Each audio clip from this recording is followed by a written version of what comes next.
पिछले क्लास में हमने बात किया था डीएनए अनुवांशिक पदार्थ है, और एक आपको होमवर्क दिया था हर्शे एंड चेज का एक्सपेरिमेंट। वो जस्ट मैं समझाऊंगा किसी दिन, ठीक है। अब एक बात करता हूँ तुमसे डीएनए के स्ट्रक्चर और डीएनए का, फिर उसके बाद रेप्लिकेशन की बात करूँगा, ठीक है। तो डीएनए क्या है?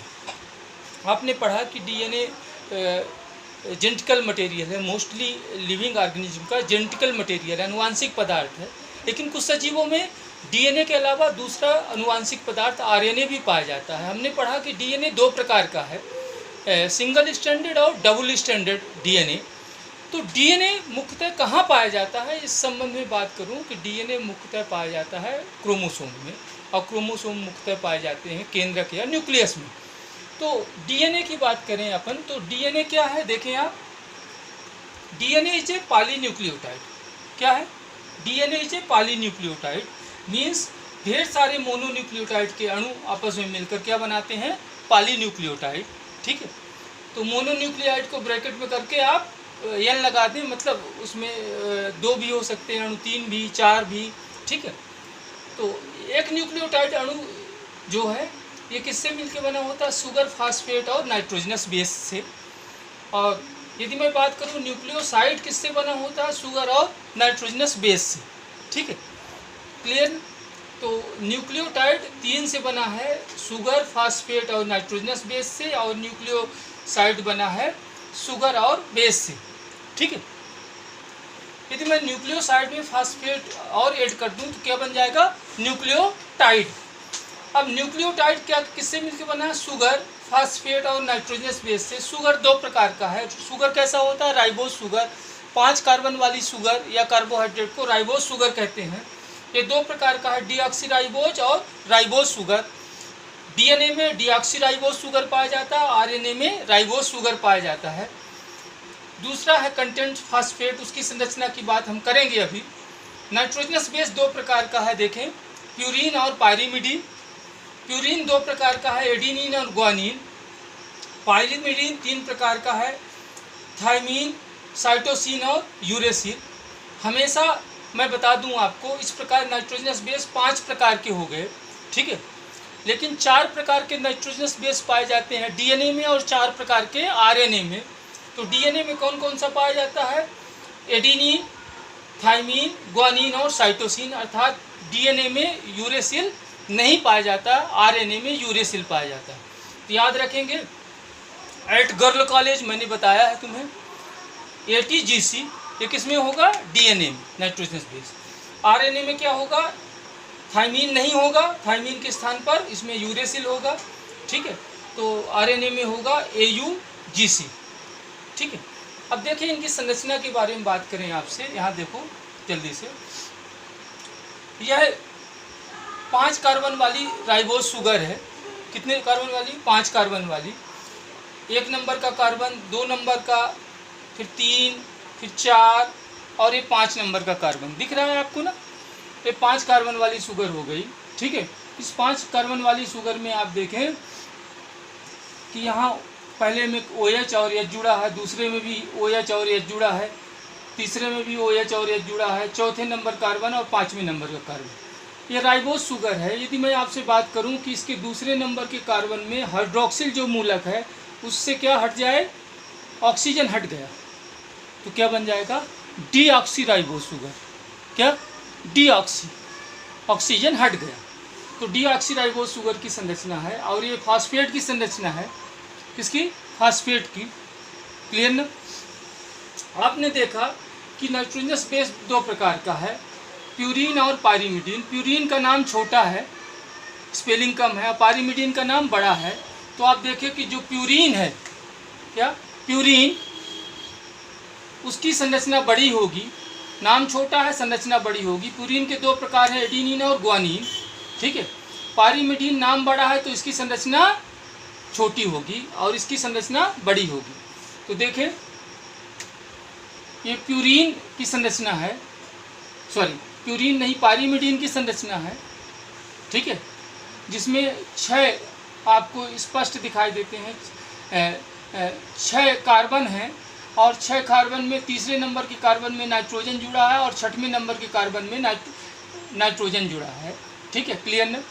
सॉरी, पहले नंबर के कार्बन में नाइट्रोजन जुड़ा है और तीसरे नंबर पर। तो ये किसकी संरचना हो गई बताएं आप मुझे? पाइरीमिडीन की। तो पाइरीमिडीन के 3 प्रकार हैं और तीनों की संरचना ऐसी होगी। ठीक है, अब आप देखें कि जल्दी से मैं बना दूं यहाँ चित्र में कि देखो ऐसी बना दी संरचना।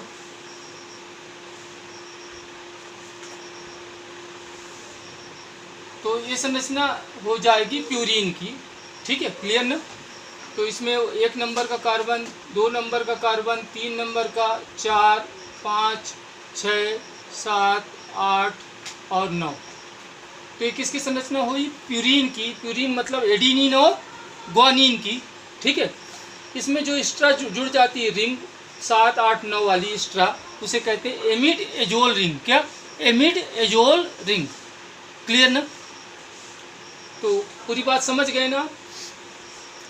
अब आप जल्दी से देखें इसका स्ट्रक्चर। डीएनए का डबल हेलिक्स मॉडल वाटसन और क्रिक ने दिया था।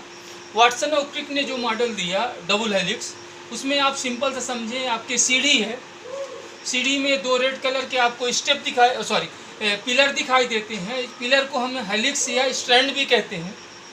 तो जो पिलर या हेलिक्स या स्ट्रैंड है ये बने होते हैं फास्फेट और डीऑक्सीराइबोज शुगर के, और जो इसके स्टेप हैं ये बने होते हैं नाइट्रोजनस बेस के। अर्थात डीएनए की संरचना में 2 ही बातें होती हैं, एक स्टेप होता है और दूसरा पिलर या स्ट्रैंड या जिसे हेलिक्स कहते हैं। और हेलिक्स किसका बना है? फास्फेट और डीऑक्सीराइबोज। और ये वाटसन क्रिक का डबल हेलिक्स मॉडल है। इसमें आप देख रहे हैं 2 स्पष्ट हेलिक्स आपको दिखाई देते हैं। और हेलिक्स किसके बने हैं बता चुका हूँ तुम्हें, फास्फेट और डीऑक्सीराइबोज शुगर का। ठीक है, तो आप देखें ये 2 हेलिक्स के बीच की जो चौड़ाई है ये 20 एंगस्ट्रॉम होती है। इस 20 एंगस्ट्रॉम चौड़ाई में 10.7 एंगस्ट्रॉम होता है इसके हेलिक्स का और 9.3 होता है इसके नाइट्रोजनस बेस का। ठीक है, क्लियर ना? ये मेजर ग्रुव है और ये माइनर ग्रुव है। अर्थात ग्रुव मतलब धंसा हुआ हिस्सा, इसमें अधिक धसान होता है, इसमें कम धंसा भाग होता है। अब देखें एक टर्न और दूसरा टर्न, ये फर्स्ट टर्न और ये सेकंड टर्न, इनके बीच में कितने स्टेप होते हैं? 10 स्टेप होते हैं। कितने? 10 स्टेप होते हैं। और एक स्टेप के बीच की जो दूरी है वो होती है 3.4 एंगस्ट्रॉम। अर्थात टोटल यहाँ से लेकर एक टर्न और दूसरे टर्न के बीच में या एक ग्रुप और दूसरे ग्रुप के बीच में, चूँकि 10 बेस पेयर होते हैं इसलिए टोटल इसकी जो लंबाई हो जाएगी 34 एंगस्ट्रॉम। ठीक है, तो ये डीएनए का डबल हेलिक्स मॉडल है जिसे किसने दिया? वाटसन और क्रिक ने। अब इसमें देखें 3 to 5 में लिखा हूँ मैं और 5 to 3 ये है क्या? यहाँ देखें इसका मॉलिक्यूलर स्ट्रक्चर है। क्या है? Molecular structure. इस मॉलिक्यूलर स्ट्रक्चर में ये आपको जानते हैं डीऑक्सीराइबोज शुगर हो गई, ये भी डीऑक्सीराइबोज शुगर, ये नीले कलर का डीऑक्सीराइबोज शुगर है। ठीक है, डीऑक्सीराइबोज शुगर और फास्फेट ये मिलके बनाते हैं, आपको बता चुका हूँ, हेलिक्स या स्ट्रैंड को। ठीक है, तो यहाँ ध्यान से देखना आप कि ये डीऑक्सीराइबोज शुगर का 3रे नंबर का कार्बन है, ये डीऑक्सीराइबोज शुगर का 5वें नंबर का कार्बन है। ठीक है, ये 3रे नंबर के कार्बन और 5वें नंबर के कार्बन से क्या जुड़ गया? फास्फेट। ठीक है, क्लियर ना? अर्थात ये जो इसका 5 नंबर का कार्बन है इससे कुछ नहीं अटैच है और इसके 3 नंबर के कार्बन से कुछ नहीं अटैच है। तो ये स्ट्रैंड क्या कहला जाएगी बताएं आप मुझे? 5 to 3। क्लियर ना?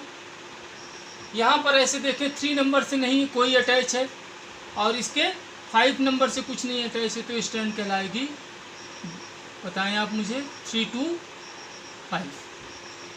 ठीक है, तो आप देखें डीऑक्सीराइबोज शुगर किससे जुड़ा है? फास्फेट। और डीऑक्सीराइबोज शुगर के 3रे नंबर के कार्बन से और इसके दूसरे डीऑक्सीराइबोज शुगर के 5वें नंबर के कार्बन में फास्फेट जुड़ा है और इनके बीच में बॉन्ड बनता है, अर्थात फास्फेट और डीऑक्सीराइबोज शुगर को जिसे कहते हैं फास्फोडाइस्टर बॉन्ड। क्या? Phosphodiester bond. किसके किसके बीच में? डीऑक्सीराइबोज शुगर और फास्फेट के बीच में। अब यहाँ ध्यान से समझो आप कि डीऑक्सीराइबोज शुगर के पहले नंबर के कार्बन, ये देखें आप, एक थाइमीन है और एडिनिन। हम बता चुके हैं तुम्हें, थाइमीन और एडिनिन के बीच में डबल हाइड्रोजन बॉन्ड बनेगा। तो ये डबल हाइड्रोजन बॉन्ड कहाँ कहाँ बनेगा बताएं आप मुझे। थाइमीन बताएं आप जल्दी से मुझे, क्या है? थाइमीन प्यूरीन है कि पायरिमिडीन? पायरिमिडीन, तो इसका सिंगल बेंजीन रिंग है। और एडिनिन क्या है? प्यूरीन, तो इसमें एमिडाजोल रिंग भी जुड़े। तो इसके देखने 6वें नंबर के कार्बन और पहले नंबर के कार्बन में बन गया hydrogen bond, double hydrogen bond. बता चुका हूँ तुम्हें, एडिनिन और थाइमीन के बीच में डबल हाइड्रोजन बॉन्ड बनता है।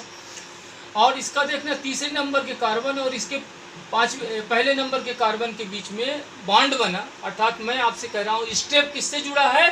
सॉरी, स्टेप नहीं, नाइट्रोजनस बेस किससे जुड़ा?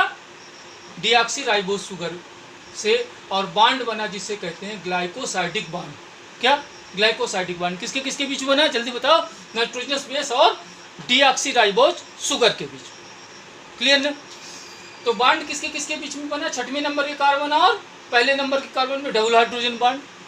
यहाँ क्या बना? Glycosidic bond. और यहाँ क्या बना? Phosphodiester bond. यदि मान लो साइटोसिन और एडिनिन होता तो और एक बॉन्ड बन जाता। कहाँ? ये दूसरे नंबर के कार्बन, ये दूसरा नंबर का कार्बन था, और ये पहले नंबर का कार्बन और ये 6वें नंबर। तो कहाँ से एक एक्स्ट्रा बन गया? दूसरे नंबर का ट्रिपल हाइड्रोजन बॉन्ड। किसके किसके बीच में होता है? साइटोसिन और, सॉरी एडिनिन नहीं है, साइटोसिन और गुआनिन। ठीक है, तो इसका किसकी संरचना हो गई? मॉलिक्यूलर संरचना। तो निश्चित है तुम कोशिश करो पढ़ने की, और समझ में ना आए तो पूछो। Okay bye.